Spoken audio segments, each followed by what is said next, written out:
This is the news on top of the hour. Live from our studio in Georgetown. Kaieteur Radio, 99.1 FM.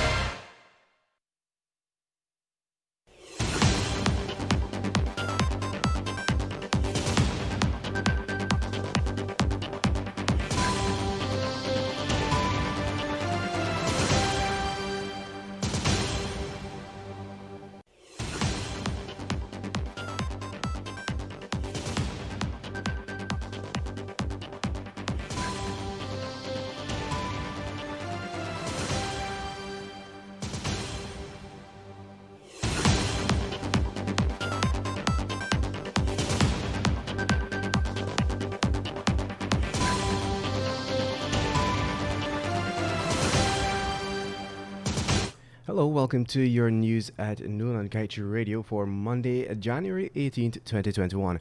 I am Kevin Smith. These are the top stories we're tracking.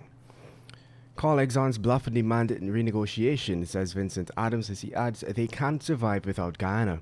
Disaster looms. Christopher Ram says Guyana lacks capacity to handle oil and much less gas to shore. Guyana should secure a sliding scale for profit oil in Kaieteur and Kanji oil contracts, says oil expert. Meanwhile, large Guyana and Suriname oil finds hint region is sleeping giant. Do stay tuned.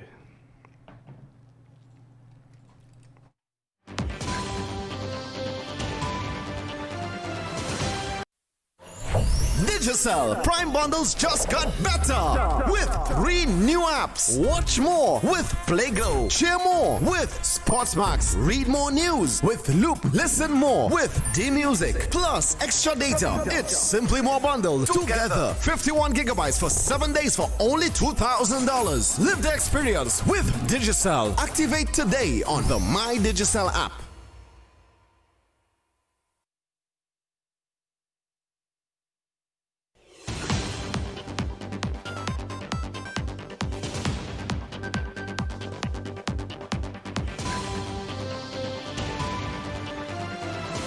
Weak systems of governance and the absence of the rule of law both combine to form the perfect stage for corruption to flourish. As part of our anti-corruption fight at Kaieteur Radio, we invite you to join us every Tuesday evening from 7:30 p.m. as we embark on the most needed quest to remove the tentacles of corruption from our systems. See you then for our latest program called Governance, Corruption and Justice.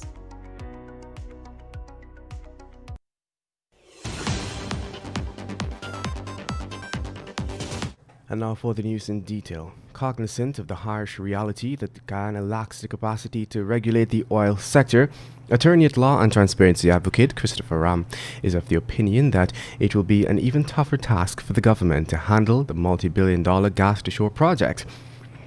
One also has to bear in mind, Ram added, that gas is, in this case, a byproduct, so a strategic plan to assess the environmental, social, financial and technological impacts of such a project should be conducted.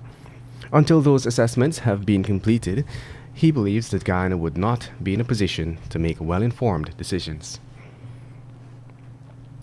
And to ensure Guyana seizes greater value for its oil, former University of Houston instructor Tom Mitro has advised Guyana to advocate for a more attractive profit-sharing provision in its future oil contracts. Such a provision, he articulated, would see the country's entitlement increase when the profitability of producing wells are boosted by higher prices or overall production.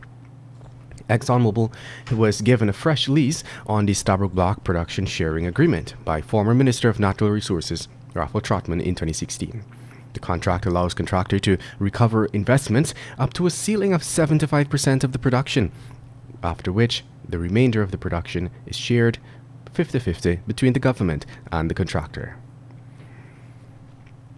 And moving on, former EPA head Dr. Vincent Adams is of the firm conviction that Guyana needs to stop being intimidated by ExxonMobil and demand favorable terms, as the American multinational standing in the future is highly dependent on the successful outcome of its projects here. While Exxon had threatened September last to shift investments elsewhere if it did not get a favorable outcome during negotiations with the Payara permit, Adams stated that Guyana can merely call this bluff and open its doors to the long list of oil companies eager to get their hands on the sweet crude found offshore. And moving on, the massive discoveries offshore Guyana, Suriname and French Guyana have not only wowed Brazilian study groups, but motivated some to conduct deeper assessments of what similar potential may lie in their country's offshore basin. One such group that embarked on such a study was the Brazil Petroleum Studies, or BPS. This body, over the last few years, has been offering several regional studies which provide a better understanding of the petroleum systems of offshore Brazilian basins. You are tuned into Kaieteur Radio 99.1 and 99.5 FM. This is your news at noon. It is now 12 hours 7. Coming up after the break, a Fortune 500 company moves Region HQ to give Guyanese jobs. And in the Lagrange businesswoman's murder, alleged female mastermind who escaped from police toilet reportedly active on Facebook. Businessman stopped and robbed by armed bandits at Eyelash Backdam. Court document reveals applicant's name used without permission to file case against Haitian deportation. Meanwhile, Guyana has not blocked flights from UK despite new COVID-19 strain detected. Stay tuned.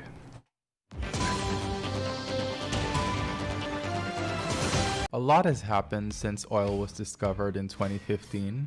The petroleum industry is an ever-changing web of oil, gas, politics, and money.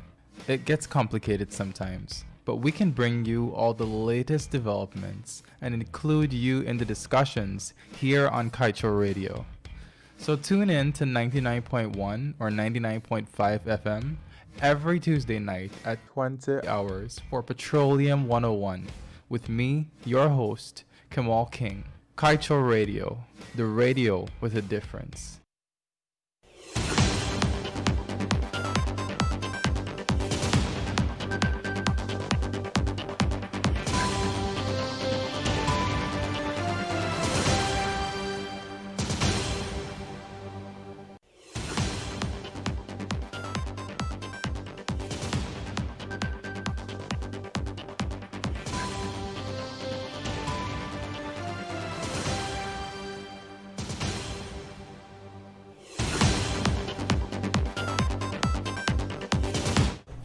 Welcome back. Let us continue with the news.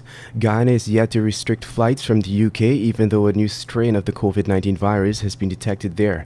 In fact, the UK has already restricted flights from Guyana after another strain of the virus was recently detected in Brazil.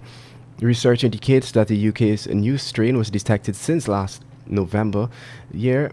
That should be since late November last year, and many countries including Canada, Russia, Germany and other countries in Europe, Jamaica, Grenada and several South American countries would have restricted flights from the UK to avoid the presence of the new strain in their countries.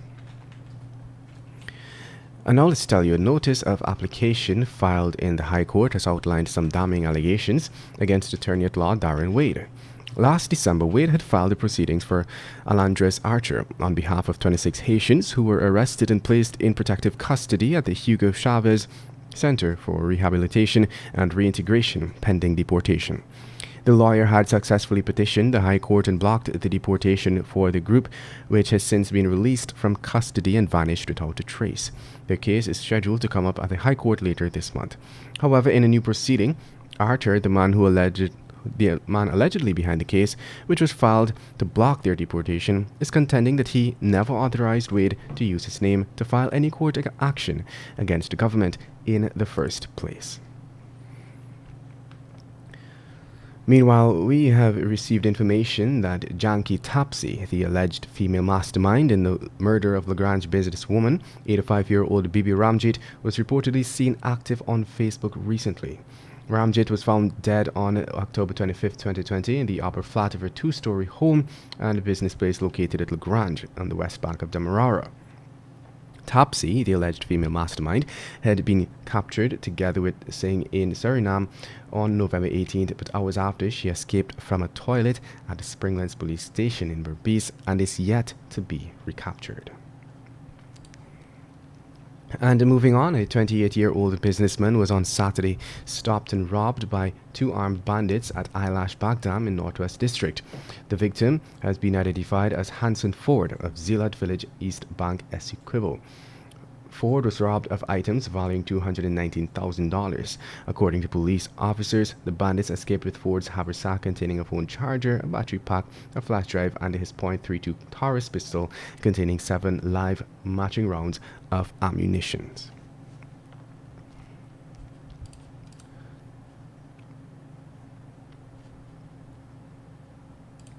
In other news, Fortune 500 Corporation, Schlumberger, has decided to move its Guyana, Trinidad, and the Caribbean regional office to Guyana, according to Managing Director of Schlumberger GTC, Ernesto Quadros.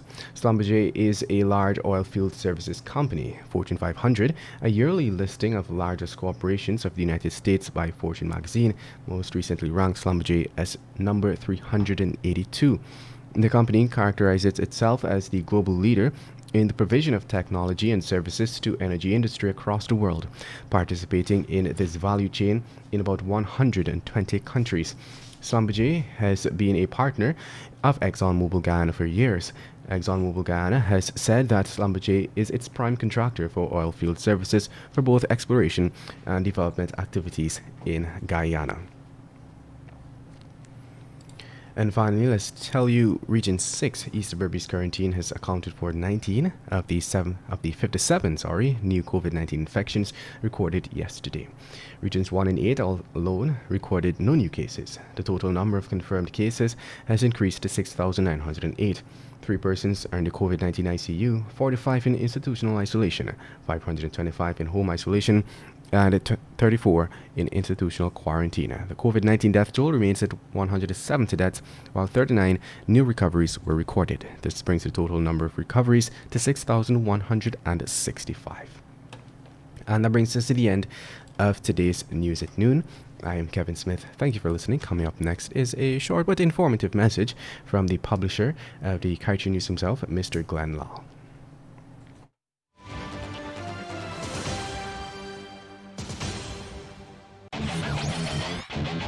Want value for your advertising dollar? Then place your ads on Kaieteur Radio's Newscasts. Streamed live on 6 different mediums, reaching hundreds of thousands. Advertise today and watch your dollar grow. Call us on 225-8465 or 226-8210 today.